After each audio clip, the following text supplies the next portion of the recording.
Hey guys welcome to N studio. So எல்லாருமே result பார்த்துட்டு இருப்பீங்க. ஸோ அந்த வகையில் இப்போ 11 மணி அளவில் வந்து பார்த்தீங்கன்னா டிவிக்கே தான் வந்து 103 தொகுதியில் கிட்டத்தட்ட 103 தொகுதியில் வந்து பார்த்தீங்கன்னா முன்னிலையில் இருக்காங்க. ஸோ அடுத்ததாக வந்து எடப்பாடி அவர்கள் ஏடிஎம்கே வந்து 74 தொகுதியில் வந்து முன்னிலையில் இருக்காங்க. அண்ட் அதுக்கப்புறமா திமுக வந்து பார்த்தீங்கன்னா 3வது இடத்துக்கு போய் வந்து பார்த்தீங்கன்னா 56 தொகுதியில் வந்து முன்னிலையில் இருக்காங்க. அண்ட் சீமான்லாம் காணும் ஆலய காணும் அந்த அளவுக்கு வந்து மறைஞ்சு போயிட்டாரு. ஸோ இந்த வகையில் இவங்க 3 பேர் தான் இப்போ இருக்காங்க. ஸோ டிவிக்கே இதே நிலை தொடருமா அப்படின்ற ஒரு கேள்வி தான் இருக்குது. ஏன்னா டக்குன்னு வந்து இறங்குறதுக்கான வாய்ப்புகள் இருக்கு. பட் ஆனால் தளபதி விஜய் அவர்கள் நிற்கக்கூடிய பெரம்பூர் அண்ட் திருச்சி கிழக்கு இது ரெண்டுமே வந்து விஜய் அவர்கள் தான் வந்து ஃபர்ஸ்ட்ல நிற்கிறாரு. ஸோ அந்த வகையில் கண்டிப்பான இறங்குறதுக்கான வாய்ப்புகள் கிடையாது. அண்ட் அதுக்கப்புறமா சென்னையில் இருக்கிற சுத்தி இருக்கிற நம்ம ஆதவ அர்ஜுனா புசி ஆனந்த் இவங்க போட்டியிட்ட தொகுதிகள் வந்து விஜய் அவர்கள் தான் ஃபர்ஸ்டா நிற்கிறாரு. ஸோ அந்த வகையில் பார்த்தோம் அப்படின்னா ஒரு தாறு மரண சம்பவத்தை சென்னையில் பண்ணிட்டாரு. ஸோ சென்னை ஃபுல்லாமே வந்து டிஎம்கே கோட்டா அப்படின்னு சொல்லிட்டு இருந்தாங்க. பட் ஆனால் விஜய் அவர்கள் தான் ஃபுல்லாவே நிற்கிறாரு. ஸோ அந்த வகையில் பார்த்தோம் அப்படின்னா சென்னையில் கிட்டத்தட்ட 36 தொகுதின்னு சொல்லப்படுது. ஸோ ஃபுல்லாவே வந்து விஜய் அவர்கள் தான் சப்போர்ட். ஸோ வெறித்தனமான சம்பவம் தான். ஸோ வெயிட் பண்ணி பார்ப்போம் இன்னும் என்னென்ன சம்பவங்கள் நடக்குது அப்படின்னு சொல்லிட்டு. இதே மாதிரி கள நிலவரம் இருக்குதா இல்ல மாறுதா அப்படின்றத வெயிட் பண்ணி பார்ப்போம். அண்ட் நைட் வரைக்கும்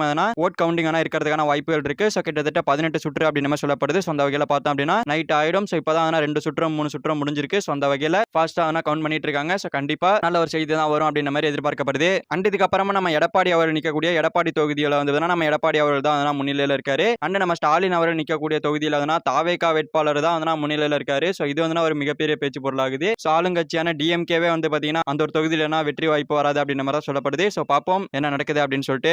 ஓகே ஃப்ரெண்ட்ஸ், நம்ம தளபதி விஜய் அவர்கள் வந்து பார்த்தீங்கன்னா 103 தொகுதியில் முன்னிலையில் இருக்காரு. ஸோ இதை பத்தி உங்களோட பின் தர்ஷா கமெண்ட்ல சொல்லுங்க. இந்த வீடியோ பிடிச்சிருந்தா லைக் பண்ணிட்டு நம்ம சேனல் சப்ஸ்கிரைப் பண்ணி சப்போர்ட் பண்ணுங்க. தேங்க்யூ ஃபார் வாட்சிங். அடுத்த பார்க்கலாம். தேங்க்யூ.